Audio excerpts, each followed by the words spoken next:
আসসালামু আলাইকুম। আশা করি সবাই ভালো আছেন। আজকের ভিডিওতে মূলত রিসাইকেল সিম নিয়ে কথা বলবো। রিসাইকেল সিম যদি আপনি কিনে ফেলেন তাহলে আসলে আপনার করণীয় কী বা আপনার কি কোনো প্রকার ক্ষতি হবে বা আপনার বর্তমান সিমটি যেন রিসাইকেল সিমে পরিণত না হয় সেজন্য আপনার আসলে করণীয় কী সেই সম্পর্কে জানানোর চেষ্টা করব আজকের ভিডিওতে। রিসাইকেল অর্থ আসলে কি? রিসাইকেল অর্থ হচ্ছে পুনর্ব্যবহৃত। অর্থাৎ রিসাইকেল সিম অর্থ হচ্ছে পূর্বে কেউ একজন ব্যবহার করছিল, সেই সিমটাকে পুনরায় ব্যবহার উপযুক্ত করাকেই হচ্ছে রিসাইকেল সিম বলা হয় আর কি। আচ্ছা, এখন প্রশ্ন হতে পারে যে আপনি কীভাবে রিসাইকেল সিম চিনবেন বা বুঝবেন? তো রিসাইকেল সিম ওইভাবে বোঝার কোনো উপায় নাই যে কভার থেকে আপনি বুঝতে পারবেন, এরকম কোনো ব্যাপার না। বা কভারের মধ্যে কিন্তু রিসাইকেল সিম লেখা থাকে না, অনেকাংশে লেখা থাকতে পারে। তো সেক্ষেত্রে আপনারা কভারটা দেখে নেবেন। RS বা রিসাইকেল সিম এরকম যদি কোনো কিছু লেখা থাকে তাহলে তো আপনি এটা দেখেই অনুমান করতে পারছেন বা দেখতে পারছেন, বুঝতে পারছেন। আর যদি এক্ষেত্রে সম্ভব না হয় তাহলে যেটি করতে হবে আপনাকে, প্রত্যেকটা সিম কোম্পানিগুলো কিন্তু তাদের ওয়েবসাইটের মধ্যে প্রকাশ করে থাকেন যে কোন কোন সিমগুলো আসলে রিসাইকেল সিম। তো সে ওয়েবসাইটে যেয়ে আপনাকে রিসাইকেল সিমের যে লিস্টটা রয়েছে সেই লিস্টটা ডাউনলোড করতে হবে এবং সেইখানে সার্চ করতে পারবেন, অর্থাৎ সার্চ করার অপশন রয়েছে, সেইখানে সার্চ করবেন আপনি যে সিমটি আসলে কিনতে চাচ্ছেন সেটি। আর সাথে সাথে আপনি সার্চ করে দেখতে পারেন যে ওই লিস্টের মধ্যে এই সিমটা রয়েছে কিনা। যদি না থাকে তাহলে তো আপনার এটি রিসাইকেল সিম না, আর যদি থেকে থাকে তাহলে সেটা বুঝতে হবে সেটা হচ্ছে রিসাইকেল সিম। আচ্ছা, এখন আসি রিসাইকেল সিম যদি আপনি কিনেন তাহলে কি আপনার কোনো ক্ষতি হবে কিনা। আপনার ক্ষতি হবে বলতে কি, এই সিমটা যেহেতু অন্য একজন ব্যবহার করছিল, তো ব্যবহারকালীন সময়ে অনেকের সাথে অপরাধ করে থাকতে পারে কিংবা অনেকের কাছে এই নাম্বারটা ছড়িয়ে ছিটিয়ে থাকতে পারে। তো সেই মানুষজন তার কাছে ফোন দিতে পারে বারবার, যেহেতু খুলছে এতদিন পর দেখি ফোন দিয়ে। এখন আপনি যদি বুঝিয়ে বলতে পারেন যে এটি আসলে রিসাইকেল সিম, অর্থাৎ পূর্বে অন্য কেউ ব্যবহার করে থাকতে পারে, তবে বর্তমান মালিক হচ্ছে আমি।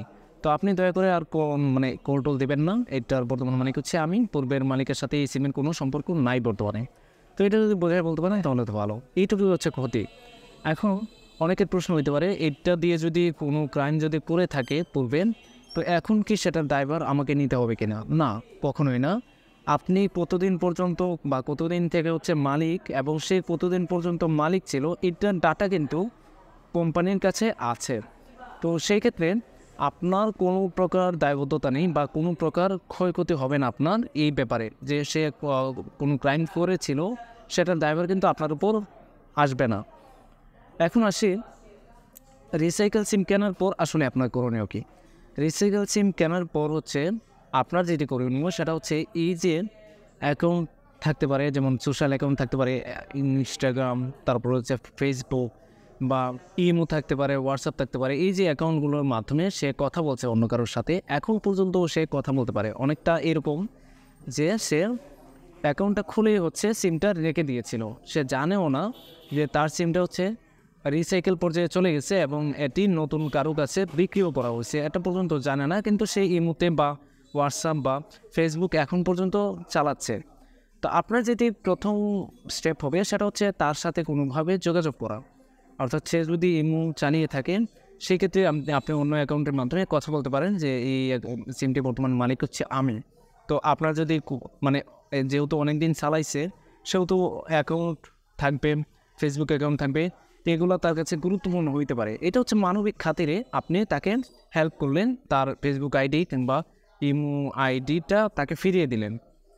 অর্থাৎ ইমোতে কিন্তু মোবাইল নম্বর পরিবর্তন করা যায় এবং ফেসবুকেও কিন্তু মোবাইল নম্বর পরিবর্তন করা যায় আর কি। অর্থাৎ মানবিক খাতিরে আপনি তাকে এই ব্যাপারে একটু সহযোগিতা করলেন, সে তার আইডিটা ফিরে পেল।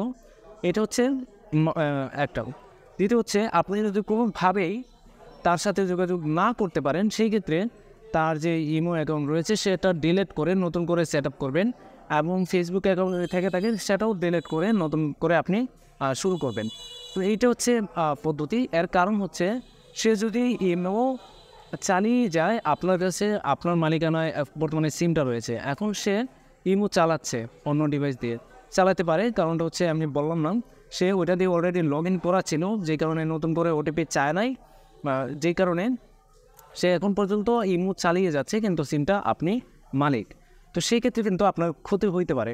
আর সেইটা মাথায় রেখে আপনি যেটি করবেন, ইমো অ্যাকাউন্ট আছে সেটা আপনি ডিলিট করে ফেলবেন এবং হচ্ছে ফেসবুক অ্যাকাউন্ট বা যেগুলো আপনার চোখে পড়ে সেগুলো আপনি ডিলিট করে ফেলবেন। এইটুকুই হচ্ছে সমাধান।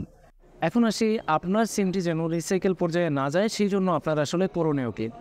এক্ষেত্রে করণীয় যে আপনার যে অ্যাকাউন্ট রয়েছে অর্থাৎ মোবাইল ব্যালেন্স রয়েছে সেটা মেয়াদ থাকা।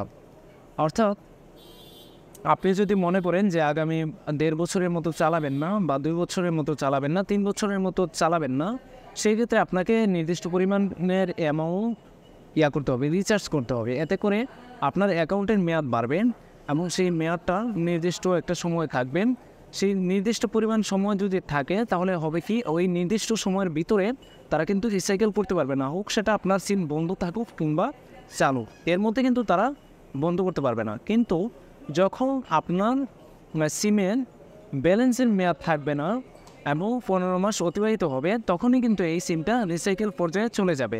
তখন কিন্তু আপনি চাইলেও সেটা আর ফেরত পাবেন না যদি সেটা অন্যত্র বিক্রি করা হয়, অর্থাৎ অন্য কেউ যদি সেটা রেজিস্ট্রেশন করে ফেলে, তখন কিন্তু আপনি চাইলেও এই সিমটি আর ফেরত পাবেন না।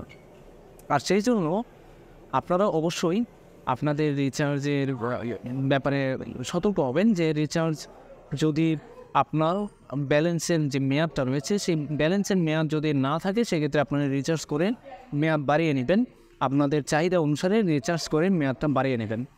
এতে করে কিন্তু আপনাদের সিম রিসাইকেল পর্যায়ে যাবে না। তো এইটুকুই ছিল মূলত আজকের ভিডিওটি যদি আপনাদের কাছে ভালো লাগে তাহলে অবশ্যই লাইক দেবেন। ভিডিও সম্পর্কে যদি আপনাদের কোনো মতামত থাকে তাহলে সেটা কমেন্টে জানিয়ে দেবেন। পরবর্তী ভিডিও পাওয়ার জন্য চ্যানেলটি সাবস্ক্রাইব করে রাখবেন। ভালো থাকবেন সবাই, আল্লাহ হাফেজ।